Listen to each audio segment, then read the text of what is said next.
जय श्री सीताराम दोस्तों। स्वागत है आप सबका मेरे पेज द ब्लेसिंग्स में। मेरा नाम सुचि गुप्ता है और आज आप सुन रहे हैं मेरी यादों के कारवां से भरोसे और आस्था की यात्रा। एक सुबह यूं ही एक फ़ोन कॉल आया। बाबा के यहाँ चलना है या नहीं, या फिर यही रहना है, आजकल ही करती रहोगी क्या? श्री को लगा ऐसे कैसे, अभी तो पहले भी होकर आई है। बात बहुत सहज थी। जब आप एक माध्यम परिवार से हो और खुद में पूरी तरह सक्षम भी ना हो तो हर कदम सोच समझ कर रखना पड़ता है। मन में इन्हीं सवालों का द्वंद्व कौंध रहा था। श्री ने तपाक से बिना ज्यादा सोचे मना कर दिया। उधर से आवाज आई, अच्छा ऐसे तपाक से? तो मत मना करो, देख लेंगी, यही कह देती यार। श्री बोली, अरे नहीं, झूठा दिलासा क्यों? आई गई हो गई, कई दिन बीत गए। जाने के एक दिन पहले फिर कॉल आया, चल रही है? सिरिया चंभित, मैं चल रही हूँ? कब, कहाँ, कैसे? इतने मुदर से कहा गया, बाबा के दरबार, और कहाँ। आवाज में एक अजीब सा भरोसा था, जैसे सब उन्हीं की मर्जी से हो रहा हो। श्री ने बस ठीक है कह दिया। मन में सवाल बहुत थे। सबका टिकट है, मेरा तो है ही नहीं। इस पर जवाब आया, तो क्या हुआ, हम सब लोग हैं, सब हो जाएगा, तू बस हाँ भी कर दे यार। अब सरी ने राहत की सांस ली। वो दिन ऐसे रेत की तरह बीता जा रहा था कि सुबह जल्दी जाना था, पैकिंग कुछ नहीं, कैसे क्या होगा कुछ पता नहीं। फटाफट जरूरी सामान रखा, आईडी, वॉलेट, कैश सब सीलिंग बैग में। जैसे ही अगला दिन आया, भूख प्यास मानो जैसे मर ही गई हो। जाने की एक अलग ही ललक थी।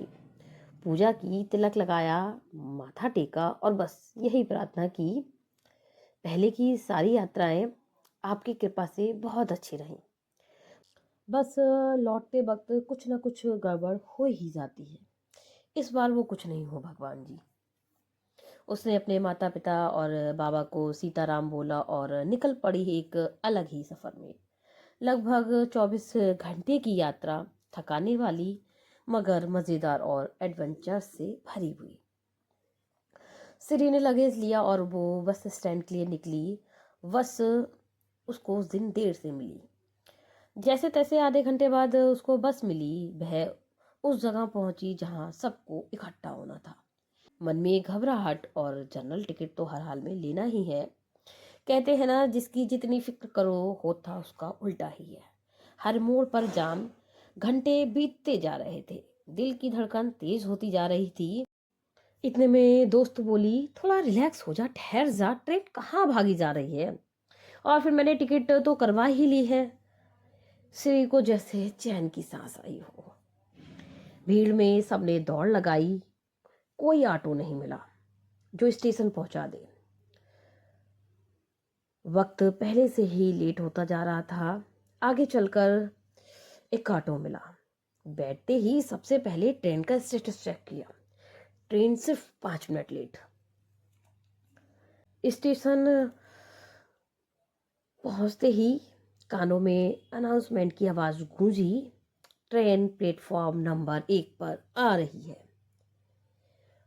ऑटो वाले को फटाफट से पैसे दिए जल्दबाजी में, हालांकि उसने ज्यादा तक बता दिए थे। सभी लोग प्लेटफॉर्म नंबर 1 पर पहुंचे। बाबा की कृपा रही कि ट्रेन 5 मिनट लेट रही और हम सब लोग जैसे तैसे भागते भागते चढ़े। श्री ने अपने दोस्तों से कहा, जब तक तुम सबके साथ बैठती हूँ, फिर अगले स्टेशन पर स्लीपर कोच में चली जाऊंगी, टिकट की कॉपी दे दो। तभी दोस्त बोली, कौन सा टिकट? श्री चौंक गई, चेहरे पर शांति ओढ़ ली। घर वालों का ख्याल आया, टिकट रख लिया है, बैठ गई हो, अब क्या? हाँ हाँ सब सेट है, श्री ने कहा। टीटी को आता देख तो श्री इधर उधर हो गई। जब वो चला गया तो दोस्त बोली, इतनी चिंता क्यों कर रही है, सीट तो बुक है ही, आराम से तू सो जाना, खाना निकाल, भूख लगी है बहुत जोरों की। तेरे नंबर पर टिकट भेज रही हूँ, तू V1 सीट नंबर 35 पर चली जाना। सफ़र फिर सहज हो गया। बातें, खाना, अजनबी लोग, कौन कहाँ से है, वक्त कब गुजर गया पता ही नहीं चला। रात के करीब 11, साढ़े 11 बजे श्री को नींद आने लगी। वह V1 कोच में सोने चली गई। सब कुछ ठीक रहा, जैसा कहा गया वैसा ही हुआ। उस रोज श्री की नींद सुबह की भोर में खुल गई। श्री फ्रेश हुई और ट्रेन के गेट के पास जाकर उगते सूरज को देखने लगी। हरियाली, पहाड़, लंबी पटरियां, पुल आते ही अचानक छा जाने वाला अंधेरा, सब कुछ अलग ही सुकून देता था। नीचे प्लेटफॉर्म पर चाय चाय चाय, पोहा, गरम समोसा, भागते कदम, जल्दी जल्दी पैसे थमाते लोग। जीवन का संघर्ष, एक फिसलन और जिंदगी खत्म। जीवन का संघर्ष, एक फिसलन और जिंदगी खत्म। इन सब में श्री कहीं खो सी गई। उसे सफर बहुत अच्छे लगते थे। उसे सफर बहुत अच्छे लगते थे। उससे भी ज्यादा जिंदगी को अलग अलग रूपों में देखना। असहजताओं में सहज मुस्कान, फटे कपड़े लेकिन खिलखिलाते बच्चे, ट्रेन के रुकते ही भागती नन्ही आंखें। कौन मासूम, कौन चालाक, कह पाना उतना ही मुश्किल है। यही तो आम जिंदगी है ना।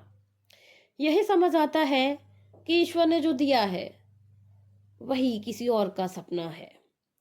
वही किसी और का सपना है। मेरे पास बहुत है, वह भी किसी ऊंचाई को देखकर सोचता है, काश।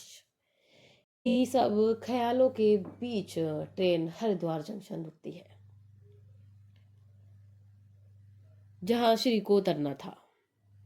फटाफट जूते पहने, हैंडबैग उठाया और साथियों के पास आ गई। लंबे सफर के बाद चैन की एक गहरी सांस और एक बड़ी सी मुस्कान। अब टीटी का खतरा नहीं। तो दोस्तों, अगर इस कहानी में आपको कहीं अपनी जिंदगी की झलक दिखी हो और अगर ये सफर आपको अपना सा लगा हो तो मेरे साथ बने रहिए मेरे पेज द ब्लेसिंग्स पर, और लाइक, कमेंट और शेयर करना बिल्कुल मत भूलिए, क्योंकि अगला हिस्सा शायद आपकी ही कहानी कहे। इसी के साथ जय श्री सीताराम दोस्तों, फिर मिलेंगे नेक्स्ट पार्ट में।